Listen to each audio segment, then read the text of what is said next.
Grandes gestas españolas. Con María Fidalgo Casares.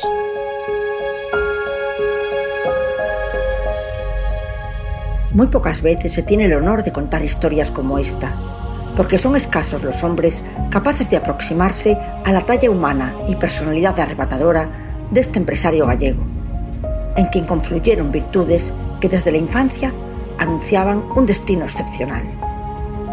Eduardo Barreiros nació en 1919 en Gundiás, una pequeña aldea a 12 kilómetros de Orense.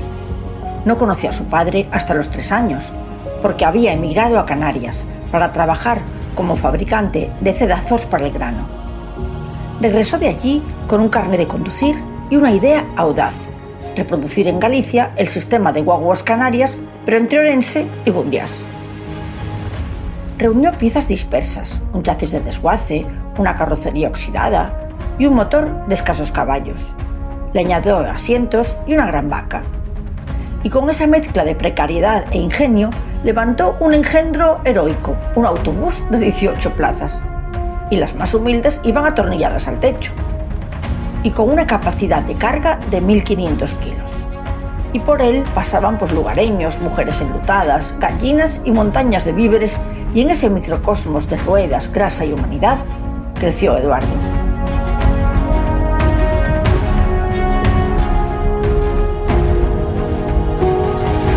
Siendo apenas un muchacho, aprendió a conducir y comenzó a trabajar con su padre. Cobraba los billetes, acomodaba maletas, colocaba bultos, atendía a los viajeros. Los trayectos eran una odisea: sobrecargas, temporales, caminos convertidos en barrizales por la lluvia gallega, y a veces los pasajeros tenían que bajarse y empujar en cuestas imposibles. Y lo peor, las averías constantes, que su padre reparaba con paciencia infinita y con un saber mecánico autodidacta. Pero muy pronto el niño participaba también. Corría a casa tras el colegio para cambiar ruedas, engrasar piezas o hacer lo que hiciera falta.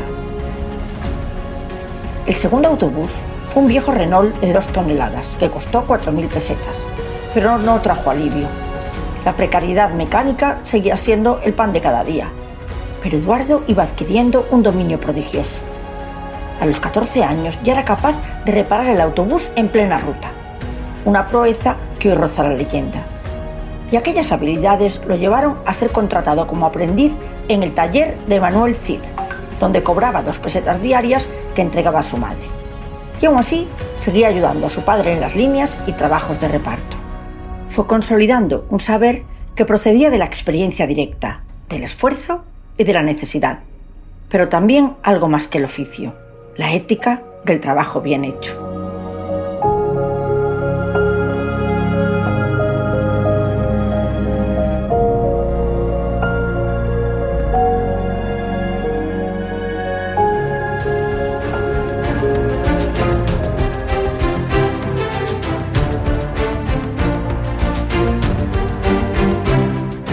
La provincia de Orense conservaba un antiguo sustrato carlista que afloró con la sublevación de 1936.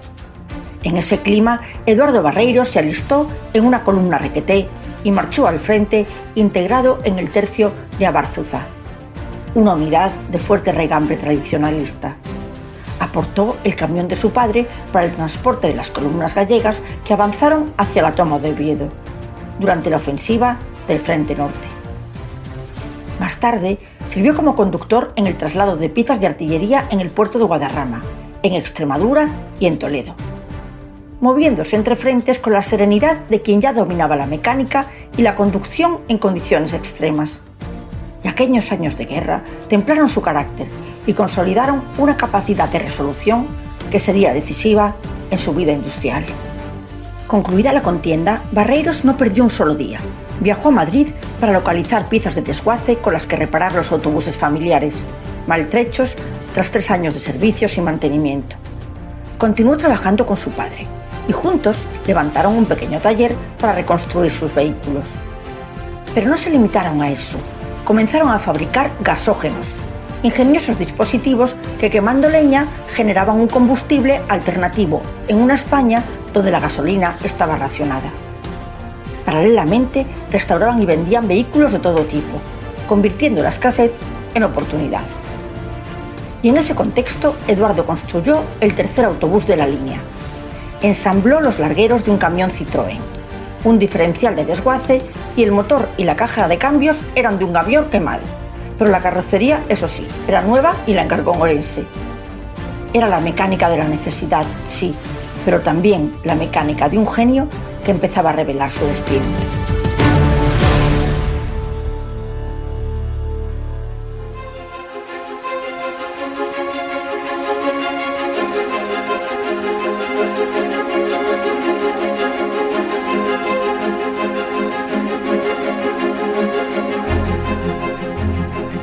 Aunque nunca estudió ingeniería, Eduardo Barreiros poseía una inteligencia técnica inaudita, casi instintiva. Desmontaba motores con naturalidad, recomponía piezas imposibles y, recurriendo a componentes de las chatarrerías locales, lograba poner en servicio vehículos que otros habrían dado por perdidos.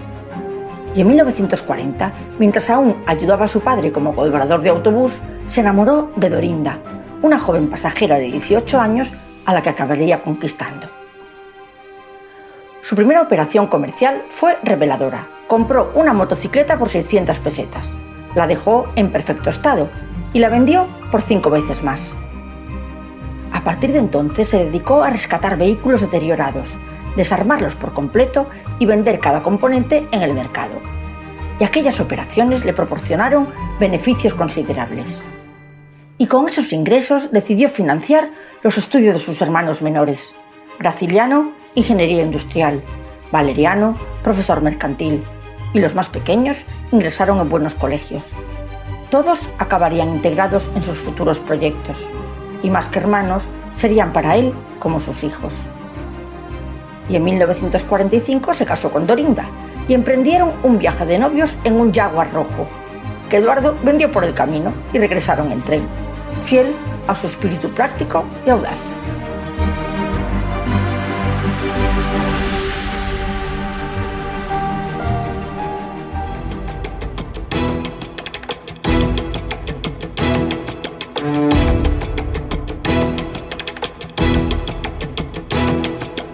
La guerra civil había dejado las infraestructuras españolas, carreteras, caminos, obras públicas, en un estado lamentable. Eduardo vio en esta devastación una oportunidad y convenció a su padre para vender la empresa de autobuses y fundar Becosa, Barreiros Empresa Constructora Sociedad Anónima, con la que comenzaron a presentarse a concursos de obras en la provincia de Orense. Entre otros contratos, les fueron adjudicados 80 kilómetros de riegos asfálticos. La inventiva de Eduardo se desplegó entonces con una fuerza inédita. Faltaba maquinaria especializada y él la fabricó. Diseñó dispositivos y máquinas ingeniosas que acopló a camiones para barrer, eliminar el polvo y asfaltar, lo que les permitía reducir tiempos, abaratar costes y ganar concursos, porque finalizaban los trabajos en tiempo récord, ya que disponían de maquinaria que los demás no tenían. La adjudicación crucial fue la construcción de un dique de 4 kilómetros en Castellón de la Plana, valorado en 4 millones de pesetas. En 3 meses, Eduardo puso en funcionamiento la cantera, el transporte, el vertido y el taller de la obra. Sustituyó el tradicional sistema de vagonetas por camiones, gracias a un diseño original y genial. Adosó al dique una plataforma desmontable de 4 metros de ancho, y esto permitía a los camiones girar y operar con una rapidez y eficacia inéditas en la España de posguerra. Aquella innovación marcaría un antes y un después en las obras del país.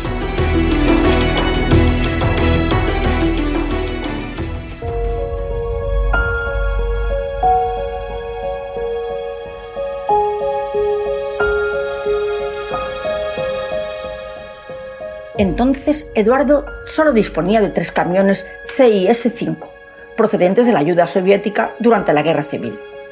Sus caracteres cilíndricos, que semejaban 3HC, les habían valido un apodo pintoresco: los 3 hermanos comunistas. Eran vehículos robustos, sí, pero sus motores devoraban gasolina con una velocidad incompatible con la España de posguerra, donde cada litro era un lujo prohibitivo. Eduardo comprendió que el diésel podía ser la tabla de salvación. La diferencia de precios era abismal. El gasóleo no solo era más barato, era más resistente y más adecuado para un país exhausto. Pero las importaciones de motores diésel estaban restringidas y fabricar uno desde cero era impensable para un pequeño taller gallego. Pero aquella lucidez fue el germen de la idea que revolucionaría la historia del transporte español y la vida de miles de transportistas y agricultores. Transformaría motores de gasolina para que funcionaran con gasoil, es decir, los dieselizaría. Consultó a varios ingenieros industriales y las respuestas fueron unánimes: era totalmente inviable. Pero Eduardo Barreiros no era un hombre que se arredrase ante lo imposible. Su carácter pujante, decidido, casi indomable, lo empujó a intentarlo por su cuenta. Las primeras pruebas fueron desastrosas. Varios motores reventaron durante los ensayos y en una de aquellas explosiones perdió 2 dedos de una mano. Aún así, siguió adelante. La adversidad no lo detenía.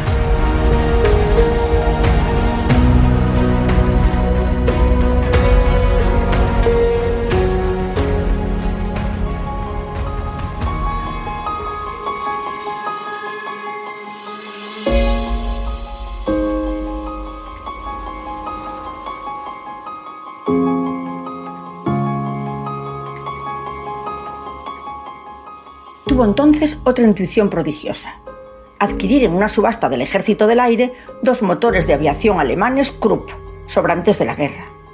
Tal vez aquellos, concebidos para soportar altas presiones, resistirían la combustión del diésel. Y meses después, contra todo pronóstico, consiguió que uno funcionara. Aquel primer motor, modificado, recibió un nombre que marcaría una época: EB1, Eduardo Barreiros número 1. Que desafiaba la teoría de los ingenieros y demostraba que la intuición del gallego era más poderosa que cualquier manual. Y para demostrar la fiabilidad de su invento, cargó un camión con 10 toneladas de material y lo sometió a la prueba más dura que pudo imaginar: recorrer con el motor EB1 el trayecto entre Orense y el puerto de Castellón, más de 1000 kilómetros. Pero el vehículo llegó sin una sola avería reseñable. Aquel día, Eduardo Barreiros dejó de ser un mecánico brillante para convertirse en un pionero industrial. España acabaría de encontrar al hombre que cambiaría su historia automotriz. Muy pronto, 7 nuevos camiones ya transformados concluían con éxito la obra de Castellón. Y vislumbró la oportunidad. Si el motor funcionaba tan bien para ellos, podría adaptar los miles de camiones de gasolina que circulaban por España, beneficiando a camioneros y agricultores, y era el inicio de una revolución. Valeriano acudió a la oficina de patentes para registrar la idea de su hermano. Nadie más en España podría ya realizar este procedimiento. Los historiadores de hoy se asombran de que Eduardo tuviera tan claro que debía patentar un método nacido en un modesto taller artesano. Era un reflejo de su ambición, de su audacia, pero también de una prodigiosamente mente empresarial capaz de anticipar los negocios más complejos.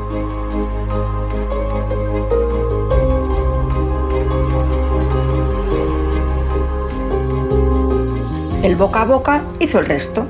Los transportistas y agricultores comenzaron a interesarse por adaptar sus camiones con el motor Barreiros. Y el éxito se confirmó. Para atender la creciente demanda, Eduardo y Valeriano abrieron otro taller, al que llamaron Galicia Industrial. Y Eduardo comprendió que debía también difundir su idea y abrazó una faceta nueva: el marketing. Contrató anuncios en periódicos, logró que su actividad fuese noticia en semanarios y revistas especializadas y recorrió pueblos los fines de semana, con un camión sin carrocería para mostrar el motor a la vista de todos. Y el célebre transportista Manuel Gómez Manoliño, que hacía la ruta Vigo-Madrid con pescado hacia Madrid, exhibía un cartel publicitario anunciando el uso de motor, pero con un tinte patriótico, y además es un motor español. Barreiros convirtió su nombre en sinónimo de fiabilidad. Era un producto español, patentado y garantizado, y si el motor fallaba, lo cambiaban sin coste alguno. La demanda los desbordó, y el pequeño taller de Orense se transformó en una fábrica próspera, con 50 empleados donde se modificaban cientos de motores. Y cada rincón era un laboratorio de ideas. Los primeros motores adaptados demostraron una robustez legendaria. De ahí su paralelismo con Lamborghini. El italiano había comenzado transformando vehículos americanos para labores agrícolas y el gallego motores soviéticos para convertirlos en máquinas fiables.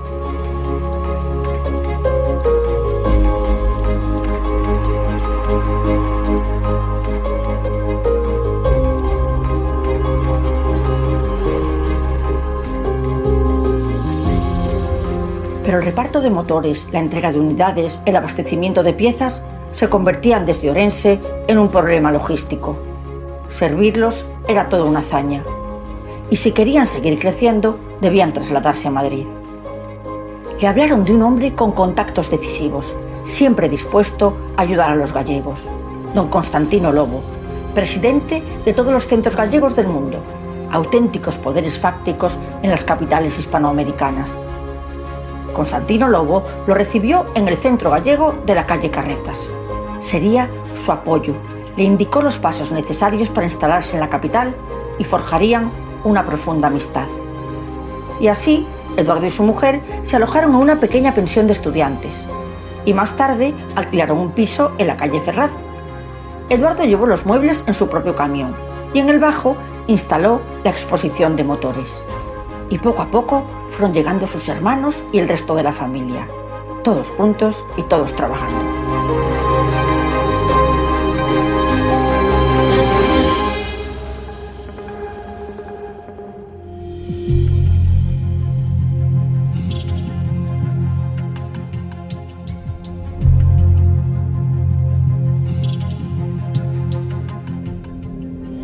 Eduardo alquiló a un alemán una destartalada nave con el suelo de tierra en el kilómetro 7 de la carretera Madrid-Andalucía. El local tenía algo de maquinaria, pero lo más importante, una licencia oficial de taller. Y además de transformar motores para terceros, comenzó a comprar camiones con su motor original para transformarlos y volverlos a vender. Llegaban al taller por lotes, se desmontaban por completo y se rehacían. Y los trabajadores terminaban cubiertos de grasa, como albóndigas, recordaban entre risas en el homenaje a Barreiros. En 4 años, aquella nave se había convertido en un hervidero de máquinas y empleados. Las reformas se sucedían, pero el espacio ya no bastaba. La antigua Galicia industrial daría paso a Barreiros Diésel, y narraremos en la próxima entrega cómo comenzaría una historia que cambiaría para siempre la automoción española. Acuerdos internacionales, visitas del New York Times, la inimaginable relación de un patrón con sus obreros, con medidas pioneras de conciliación laboral, viviendas, atención médica, su amistad con Fidel Castro y el nacimiento del hombre al que muchos llamarían el Henry Ford español. Era el inicio de una epopeya industrial sin precedentes en la España del siglo XX. El nombre de Eduardo Barreiros, para quienes peinan canas, aún vibra como un motor en la memoria. Un motor que en los años más difíciles simbolizó robustez, ingenio y esperanza, y que recuerda la identidad de una España ahogada en la esfera internacional, esquilmada en sus fondos y devastada por la guerra, que fue capaz de levantarse de sus propias cenizas. Pero Barreiros es mucho más que un eco mecánico. Es la historia de un hombre excepcional, un visionario dotado de esa capacidad que solo poseen los elegidos de innovar en la adversidad. Una personalidad destinada al liderazgo y el empresario más singular que alumbró nuestro país en todo el siglo XX. Grandes gestas españolas. Con María Fidalgo Casares.